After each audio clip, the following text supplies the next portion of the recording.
We welcome those of you who've been joining us via live stream. The tradition of Kriya, of tearing of the clothes or the ribbon, that was done prior, and we've now placed him in the grave and covered with the vault. Now we're going to begin the sacred funeral ceremony.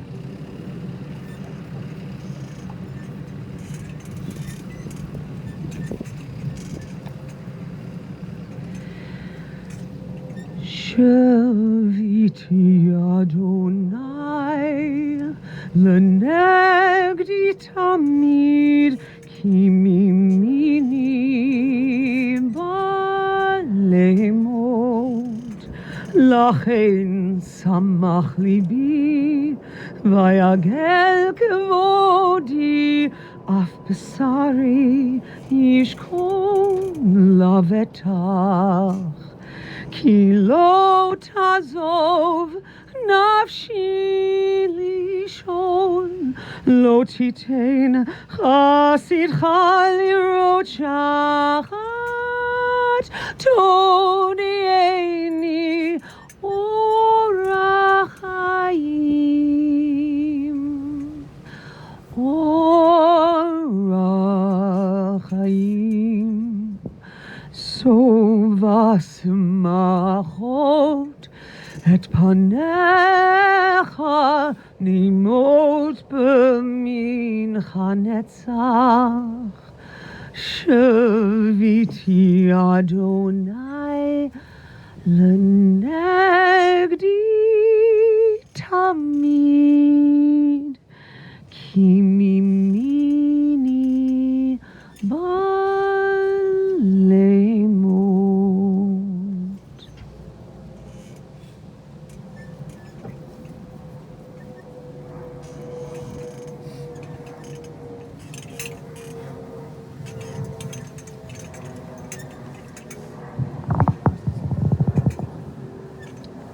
Psalm 23.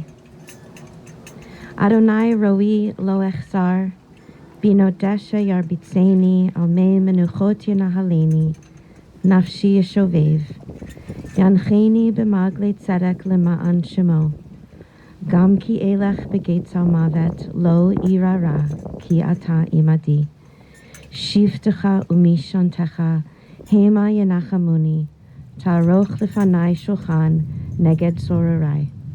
Dishanta vashemen roshi, kosi revaya. Ach tov v'chesed yerdefuni kol yemei chayai, v'shavti b'veit Adonai le'orech yamim. Please read with me in your booklet.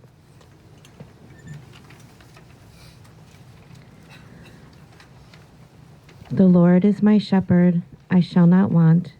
He maketh me to lie down in green pastures. He leadeth me beside the still waters. He restoreth my soul. He leadeth me in the paths of righteousness for God's name's sake.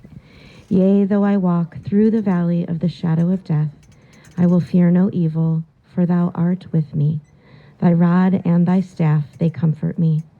Thou preparest a table before me in the presence of mine enemies. Thou anointest my head with oil. My cup runneth over. Surely goodness and mercy shall follow me all the days of my life, and I will dwell in the house of the Lord forever.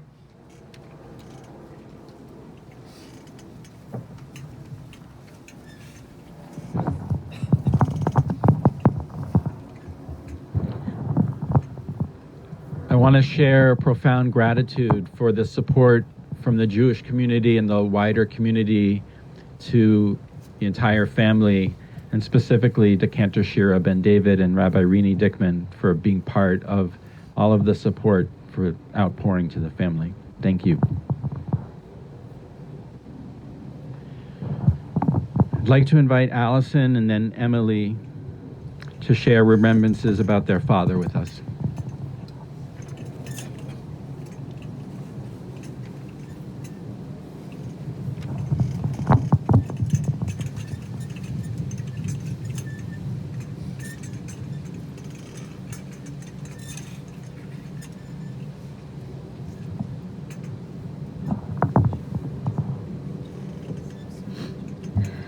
Thank you guys all for coming. I want to share some of my favorite memories that I have. And one of the biggest things is that he loves South Haven, Michigan, where the beach house was. We would go up there every summer. And one of my favorite things that we did was going to the beach. We would tan and swim for days and hours on end. And that's where I discovered my favorite ice cream was Kilwins.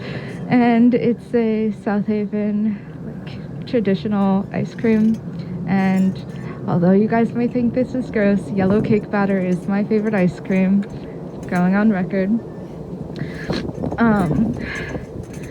We went up with friends and family, and we jet skied and went go-karting.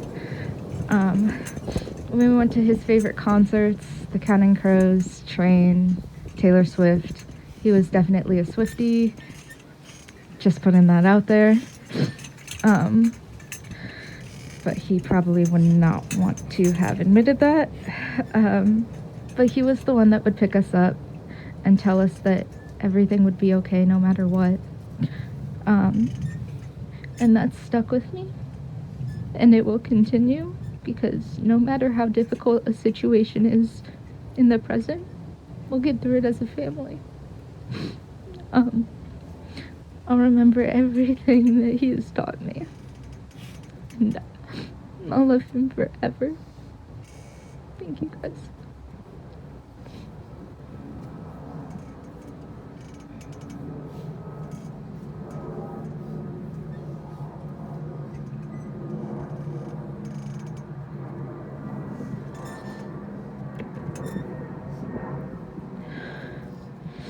My dad will be forever missed and remembered by so many, and he will especially be remembered by myself.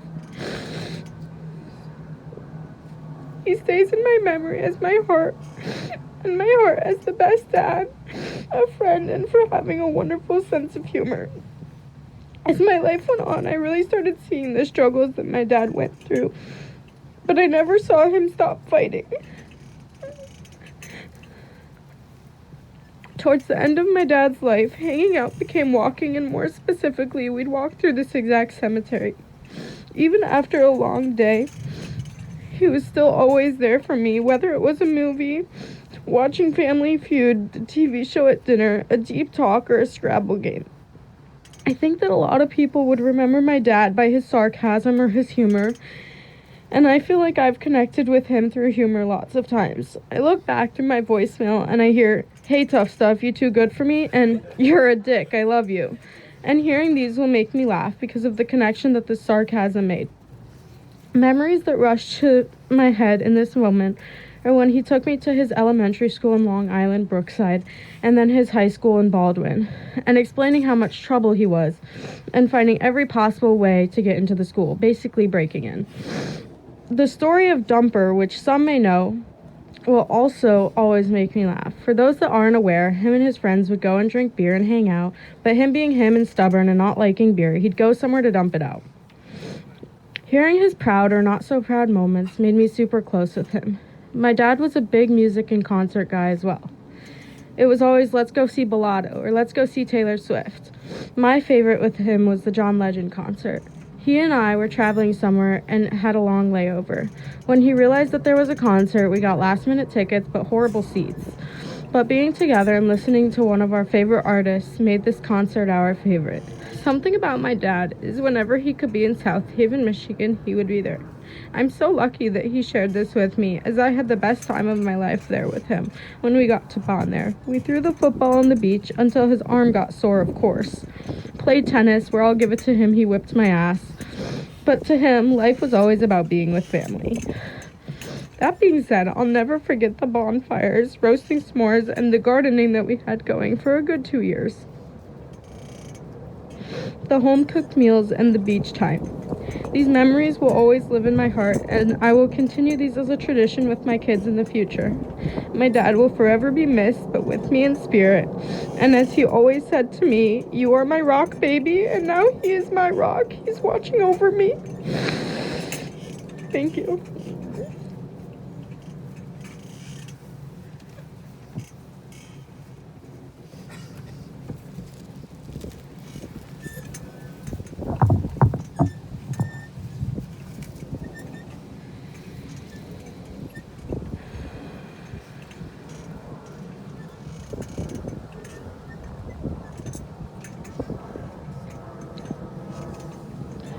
Today I'm playing dual roles.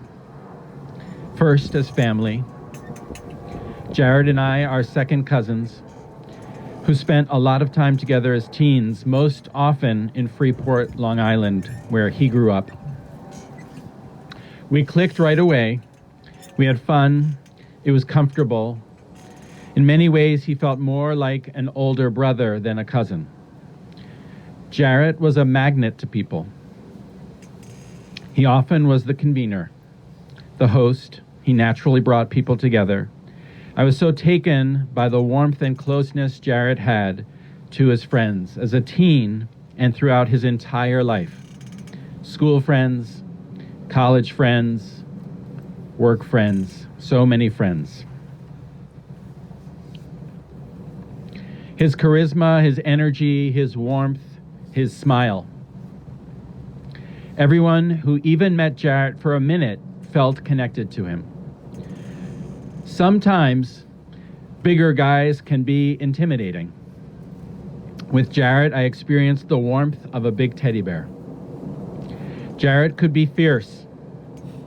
I always felt the fierceness of his love. His mom, Marcia, shared that Jarrett always called to check in. Many of us have experienced those check-ins, to make sure she was safe. He looked out for family and friends as best he could throughout his life.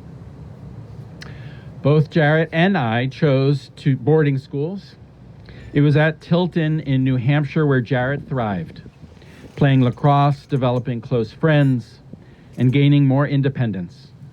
From there, he went to college at the University of Hartford, studying communications, and then following his cousin Warren, who he admired so much, moved to Chicago, where he built a life over these last 3 decades. While I'm here as family first, I'm also here as rabbi, with the honor of speaking to you all today to remember a beloved father, son, brother, uncle, friend, and colleague. Jarrett was not afraid to take risks. He was fiercely stubborn. When he set his mind to something, he was going to do it. For better or worse, there was no stopping him.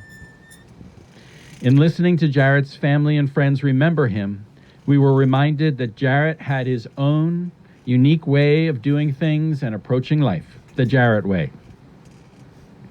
A fondness, as we heard, for sarcasm, and an overall amazing sense of humor.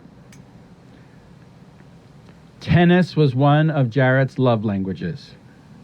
You knew you were in if Jarrett invited you to play tennis with him. When he loved or relished something, he did it with gusto.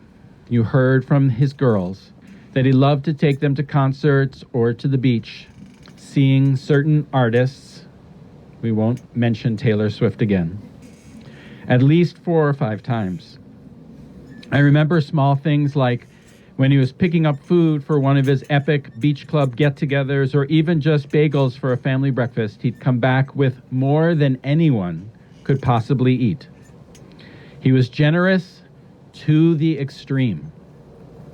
Dozens of bagels. 9 different kinds of cream cheese. Painfully, when he suffered, he also suffered to that same extreme. Even when we were kids, I remember observing how much Jarrett looked up to his older sister, Jill. Yes, they were siblings, and siblings can push each other's buttons like no one else. But it was clear to me, and it was clear to everyone who knew Jarrett, how much he loved his sister. He tried to be there for her, even during her illness, and up until the very end. Jill could be quiet and measured, a detail-oriented attorney, and Jarrett would respond with bursts of emotion and gregariousness, both athletic. When they played each other in tennis, Jarrett was clearly the stronger player with a serve that was nearly impossible to return. But with that same strength, in her last days of life, just a year and a half ago, he lovingly and physically picked Jill up and carried her to her bed when she was too weak to make it on her own. This pure sign of love was a gift to Jill, but also to her sons, Dante and Paris, who care for each other and for their cousins with a gentle touch. With my rabbi hat on, I had the honor of officiating Jarrett and Stephanie's wedding, which brought family and friends together for an exuberant celebration. Stephanie, I remember that day very well. I know there have been challenging times, but I remember that you were both so giddy, celebrating with friends and family. Eliza and I remember dancing with you both with abandon. And while divorce can be painful and difficult, I also know that there were times that you brought profound happiness to Jarrett, and he to you, even before you brought these extraordinary girls, Allison and Emily, into this world. To spend any time with Jarrett over the past 22 years is to know that Allison and Emily were, as their Nana Marcia likes to say, the lights of his life.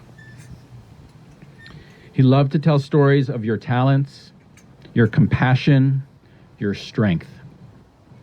From the moment you were born, Allison, and then Emily, it was clear how deeply Jarrett loved you both fiercely. He regaled most of us here with stories about you both, first steps, first words, school accomplishments, sports achievements, dancing competitions, funny things you said, loving relationships you forged, college acceptances, and healing-centered career paths, and so much more. To say he was proud of you is a tremendous understatement. Allison and Emily, I know you will always cherish the memories you shared with your dad. Taking long walks, concerts, jet skiing, bonfires, farmers markets, and of course, special time at the beach. Any beach, as long as it was with your dad. As Allison so beautifully described, Jarrett's real home was at the water's edge. His father, Bert, added, "You can't hear Jarrett's name without connecting it to the beach." It's where he was able to relax, let go, unwind, and at the same time where he brought people together. Bert shared that one of his cherished memories was of building, with Jarrett's help, an enclosed outdoor shower at the house in South Haven in Michigan. Jarrett was able to go from the beach to the shower to the grill without interruption. Sheer bliss. You shared with me your dad's love for Zac Brown's song Knee Deep because it did such an amazing job of capturing him. I'm not going to sing the whole song. Wishing I was knee deep in the water somewhere, got the blue sky blue breeze, and it don't seem fair. Only worry in the world is the tide gonna reach my chair?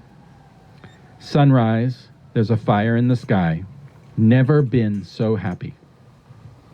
Never felt so high. And I think I might have found me my own kind of paradise. Allison and Emily, just as your father modeled caring for your Aunt Jill, you too consistently showed up for him with unending love and devotion. All of us had different glimpses into the way that Jarrett struggled. So many of us reached out to offer support. Many times Jarrett tried to accept our help. He tried. But there was that independent, stubborn Jarrett. And mental health struggles are real struggles. We might be asking, what else could we have done? And I want to say very clearly to myself, And with my rabbi hat on, to Jarrett's family, to all of us who loved Jarrett, that it is very hard to see a loved one struggle and suffer, and in some cases, injure himself. If you are asking, was there more I could have done? Transform that question. Transform that question to, how can I be there for my friends and my family today?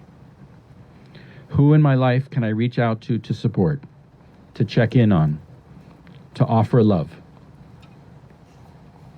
Bert, Marcia, Emily, and Allison, all of us here today, in person and online, we want to accompany you on this journey toward healing. Emily and Allison, you are sources of light, pride, and profound joy for Jarrett. You are happiness beyond measure to your dad. We are all left with questions and a void. And at the same time, we know that Jarrett is no longer suffering. He's no longer in pain. He is now at peace. I'm holding on tight to the memories of his smile, to his contagious laugh, to his big hugs, to the love he had for the two of you. May his memory be for a blessing. I'd like to ask everyone to rise. The words of El Malei Rachamim are found in the programs that you have. Cantor.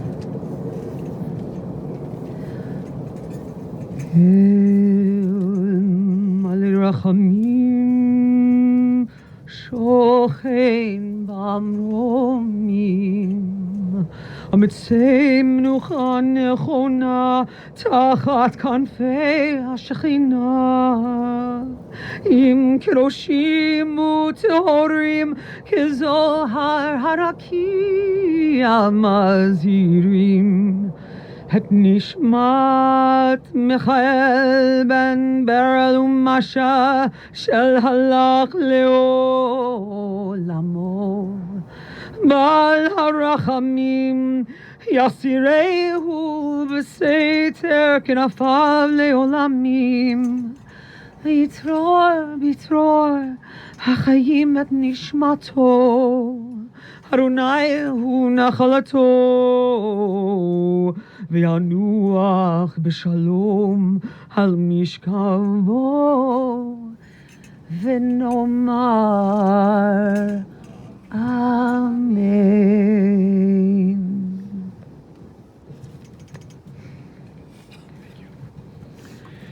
In Jewish tradition, to shovel earth into the grave is a mitzvah, a righteous act which we do without any hope of reward.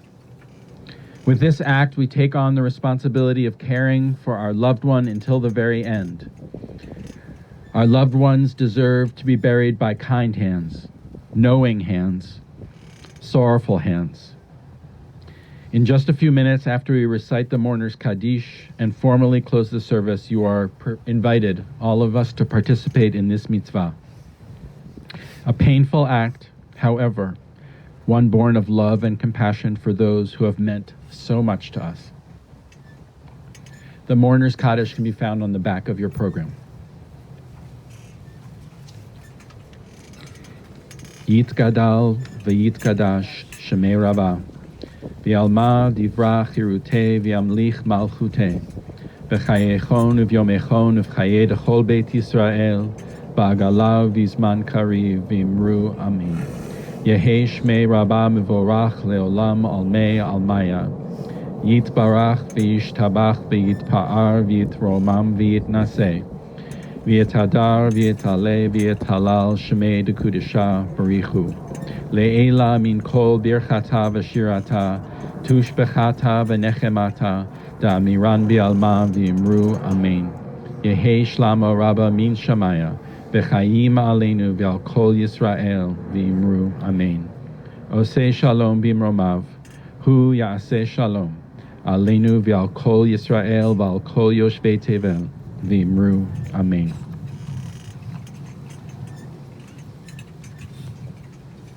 We have a show at the end of the service. Sure. Okay, and also, do we need to play that music and do for the worship on the Lord? Maybe as they're leaving after that. Say it again? Afterwards. Ladies and gentlemen, you can come forward. For those of you who have not signed the registry, we'll have it in the corner. Also, information about the Shiva and the Minyanim you can find on the service folder.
Pretend I don't live in it. Sunshine gonna wash my blues away.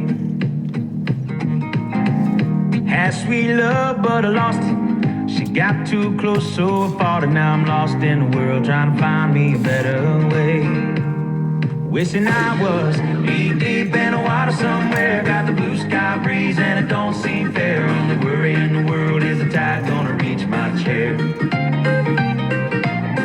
Sunrise, there's a fire in the sky. Never been so happy, never felt so high. And I think I might have found me my own kind of paradise.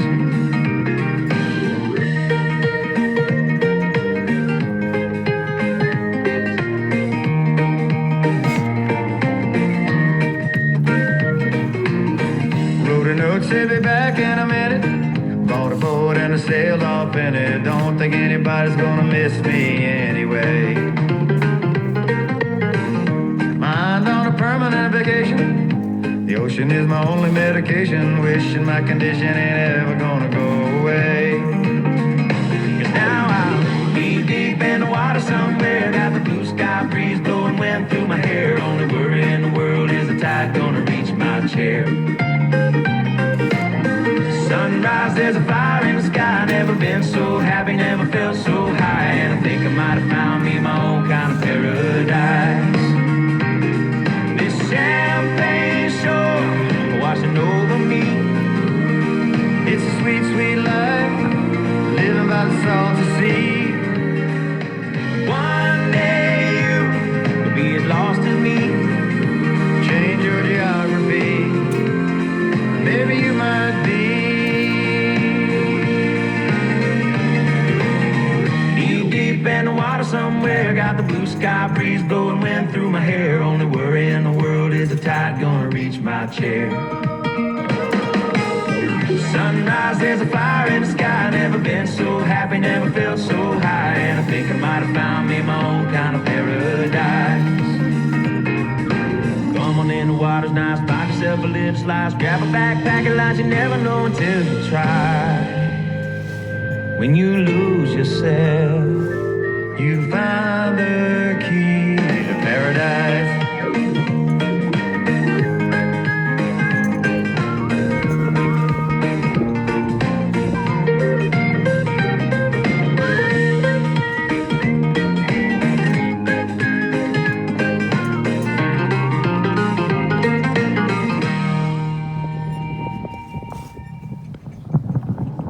Ladies and gentlemen, if I can kindly ask everyone to follow me, we're going to form a shura, and that Jarrett's daughters and the mother will walk through, and it's at that time you may offer words of consolation, of which the rabbi will lead everyone.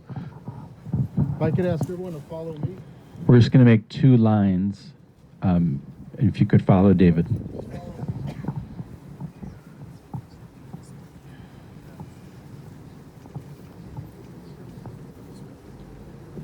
Stay with her.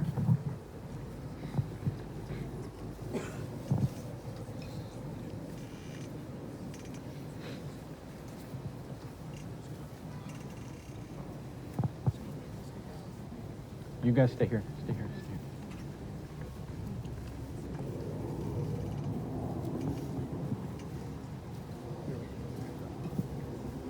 here. She's right here. Just give me 2 seconds.